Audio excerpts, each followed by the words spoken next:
Welcome back, everybody, to the deep dive. Today we're going to be looking at some flirting tactics. Ooh, fun. Yeah. I like it. So we found this article slash video, I don't know. Was it a video or an article? I think it was both. Oh, cool. 3 simple flirting tactics that drive women wild. Okay. Flirting lines included. I mean, that sounds a little clickbaity. Yeah, it is. A little bit. But we're going to take a deep dive and see if there's any merit to this. I'm ready. Let's see what they have to say. Okay, let's get into it. Yeah. So tactic number 1, Hit me with it. playful disqualification. Playful disqualification. Interesting. So the idea is instead of complimenting someone, you kind of jokingly suggest that you're not impressed. Ooh, so like negging. Yeah, it's like a modern take on negging. Got it. They give some examples like saying, you and I could never get along, you're way too stubborn, or pineapple on pizza? Nope. I could never date someone with such questionable taste. So it's about like flipping the script a little bit. You're not showering them with compliments. You're sort of creating a challenge. Yeah, you're pushing them away. And what's the psychology behind that? Like, why would that work? I think it plays with expectations a little bit. Like, instead of being like, oh, you're so amazing, you're like, I don't know about you. It's kind of like you're demonstrating confidence in a way. Like you're not afraid to disagree or to have high standards. Yeah, and it can spark some banter. Right. It's playful. Yeah. It's not meant to be taken seriously. But I can see how this could go wrong. Oh, absolutely. If you're not careful, you could come across as actually rude. Yeah, or just insecure. Like you're trying too hard. Yeah, it's a fine line. Definitely. You got to find that sweet spot between playful teasing and, actually being a jerk. Right. Okay, I'm intrigued.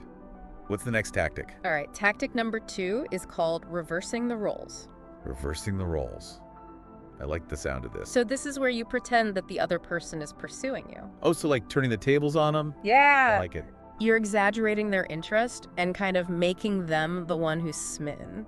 Give me some examples. Okay, so they suggest lines like, whoa, stop undressing me with your eyes already, or my mom warned me about girls like you. I can see how that could be really funny Yeah. or really awkward. Yeah, it really depends on the situation. Timing is everything with this one. You got to have a playful rapport already established. And it probably depends on the person's sense of humor. Oh yeah, for sure. Some people might be totally thrown off by that kind of approach. Yeah, so it's a risky one. High risk, high reward. Exactly. If it works, it could be really fun and flirty. But if it doesn't, Might just look clueless. yeah. Or like you're not getting it. All right, you ready for tactic number 3? Hit me. This one's called push-pull. Push, pull. Okay, this sounds intriguing. So this is all about creating a sense of unpredictability. Ooh, I like it. You alternate between showing interest and then pulling back. So you're keeping them guessing. Exactly. You're mixing hot and cold. Give me some examples. Okay, so some of the lines they suggest are things like, you're so cute, I hate you. Okay. Or, that's a nice idea, but totally wrong. So it's like a compliment with a little bit of a twist. Right. You're adding some playful teasing. And supposed to create this kind of emotional roller coaster. Yeah, that's what they say. I can see how that could be effective. Yeah. Like it keeps the other person engaged. But Is it manipulative? yeah, that's the question, right? Like, are we playing mind games here? Well, I think it depends on how you use it. All right. If you're doing it just to mess with someone's head, then yeah, that's not cool. Right. But if you're using it to create a playful dynamic to keep things interesting, then I think it can be harmless. So it's all about the intention Exactly. and the delivery. Right. Like you don't want to send mixed signals. Yeah, you want to make sure the other person is enjoying the banter. Exactly. If they're not laughing or engaging, then it's time to dial it back. So it's like a dance. Yeah, a delicate dance of push and pull. Right. You want to keep them on their toes, but also make them feel secure enough to engage with you. Well said. So we've got these 3 tactics: playful disqualification, reversing the roles, and push-pull. 3 interesting approaches. Yeah. I'm curious, how do they all fit together? Can you use them in combination? That's a great question, and it leads us to a fascinating aspect of this whole flirting playbook. It's not just about using these tactics in isolation, but rather about weaving them together to create a dynamic and engaging interaction. So it's not like a set of rules. No, not at all. It's more like a set of tools. That you can use to create your own approach. Exactly. You might start with a bit of playful disqualification to set a lighthearted tone. Okay. And then as you build rapport, you could sprinkle in some push-pull. reversing the roles to add some humor and flirtation. Got it. And once you've established that playful connection, you might use push-pull to create those moments of heightened tension and attraction. That sounds like a lot to juggle. It does take some practice Yeah. and social intelligence. You have to be able to read the other person's cues really well. Absolutely. It's all about being present, paying attention, and responding to the nuances of the moment. So it's not about memorizing lines. No, it's about using these tactics as a springboard for genuine connection Right. and playful banter. This has been incredibly insightful, but it also raises some questions. Oh yeah, for sure. Like, where's the line between playful flirting and manipulation? Right. And how can we make sure we're using these tactics with authenticity and respect? Those are excellent questions. And they're crucial to consider as we delve deeper into the complexities of flirting. It's not just about understanding the mechanics of attraction, but also about navigating the ethical dimensions of human connection. It makes you wonder, are we crossing a line when we start using these things? Yeah, like, is it still authentic if you're thinking, okay, time to reverse the roles? Right. Like, where does flirting end and manipulation begin? I think it all comes down to intention. Like, Yeah. why are you using these tactics? Yeah. Are you trying to, like, control the interaction? Right. Or are you just trying to have some fun and be playful? Because we all put on different faces depending on who we're talking to, right? Oh, absolutely. Yeah. We adapt our behavior all the time. So it's more about, are we being fake or are we just being, social? Right. Are we being true to ourselves, or are we trying to be someone we're not? And with flirting, it's like, are we genuinely trying to connect with someone? Or are we just trying to get validation? Yeah, or boost our ego. So it's really important to check your motivations before you start using these tactics. Yeah, make sure you're coming from a good place. And even if your intentions are good, you still have to be aware of how the other person is reacting. Yeah, you can't just be laser focused on executing the perfect push-pull. Right. You have to be present and pay attention to their cues. Like, if they seem uncomfortable, Then it's time to change your approach. it's a two-way street. Exactly. They're trying to build a connection together. And that requires mutual respect and enjoyment. It can't just be one person leading the whole time. Right. It's like a dance where both partners are leading and following at the same time. That makes sense. But I still wonder, can these tactics ever really be authentic if you're thinking about them? Yeah, it's a tricky balance. Like, on the one hand, we all use social scripts to some degree, Right. but on the other hand, we don't want to be robotic or insincere. So maybe it's not about rejecting these tactics completely, No, I don't think so. but more about using them in a way that feels aligned with our values. Exactly. If playful teasing comes naturally to you, then go for it. But if it feels forced or manipulative, Then it's probably going to backfire. like, find the tools that work for you and use them in a way that feels genuine. And remember, sometimes the most effective flirting just happens organically. Yeah, you're just being yourself and connecting with someone on a real level. Right. You're listening to them, responding authentically, and having fun. So maybe these tactics are more like observations about how attraction works. Yeah, they can give us some insights into the psychology of flirting. But they shouldn't replace genuine connection. Well said. Looking back at that article we were talking about, Yeah. a lot of those lines they suggested, Yeah. they seem kind of outdated. Like they rely on a lot of gender stereotypes. Now that you mention it, they do. Like, my mom warned me about girls like you. It's a bit cringy.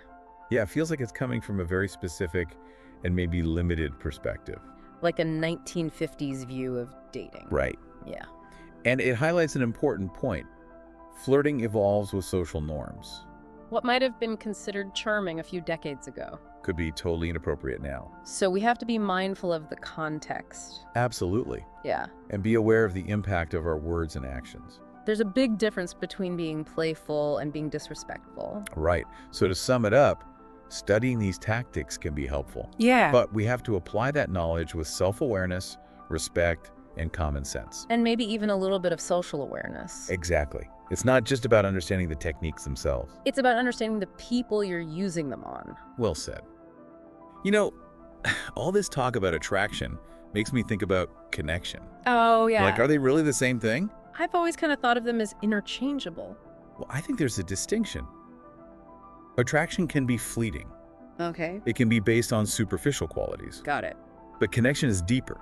It's Yeah. about finding common ground, sharing vulnerabilities, and building trust. So you're saying these tactics might get you in the door, Yeah, they might spark some initial attraction. but they won't necessarily lead to a lasting connection. Exactly.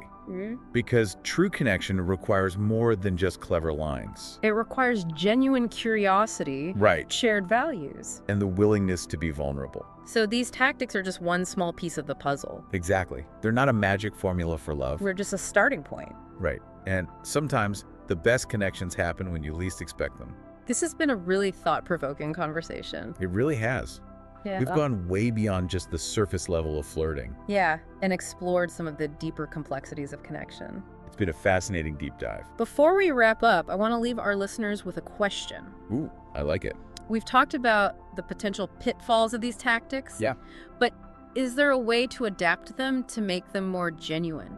Ooh, that's a good question. Can we use them as a springboard for deeper connection rather than just a means to an end? It's a really good question. Can we reclaim these tactics in a way? Yeah. So they feel more authentic? You're right, because if you're going in thinking, okay, time to push pull, that feels kind of icky. Exactly. Like you're trying to manipulate the situation. Yeah. So how can we use them in a way that feels more natural and genuine?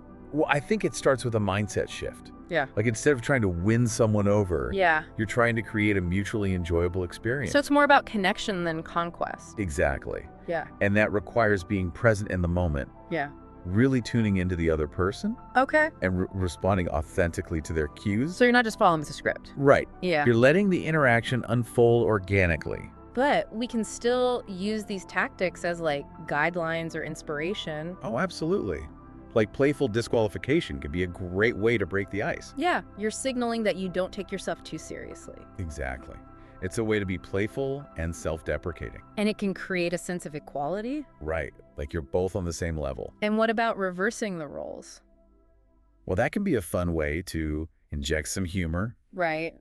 and create a flirty vibe. Instead of putting all the pressure on yourself to be charming, Exactly. You're suggesting that they might be the one who's smitten. which can be a bit of an ego boost for them. Right. And it takes the pressure off of you. And then there's push-pull.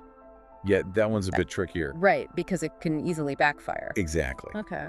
But if used sparingly and playfully, Okay. it can keep the interaction from getting stale. It's like adding a little bit of spice. Right. But you don't want to overdo it. Too much push-pull and you're just sending mixed signals. Exactly. You want to find that balance between keeping them interested and making them feel secure. So it's all about using these tactics in a way that feels authentic to you. And respectful of the other person. Right. You're not trying to manipulate them or play games. You're just trying to create a fun and flirty connection. And sometimes the best flirting just happens naturally. Oh, absolutely. When you're genuinely interested in someone. Yeah, and you're both enjoying the conversation. Those are the moments that create real sparks. The moments where you forget about all the tactics and just connect on a human level. Exactly. And that's what makes flirting so magical. Well, this has been a fascinating deep dive. It really has. We've learned about some specific flirting tactics. Yeah. We've explored the ethics of using them. Right. And we've come to appreciate the importance of genuine connection. Because at the end of the day, that's what we're all looking for. And as always, we want to hear from you. Yeah. What are your thoughts on these flirting tactics? How do you approach flirting in a way that feels authentic and respectful? Share your insights and experiences with us. We'd love to hear from you. Maybe together we can make flirting a little less daunting and a lot more fun. Thanks for joining us for another deep dive. Until next time. Keep exploring, keep connecting. And never be afraid to let your playful side shine through.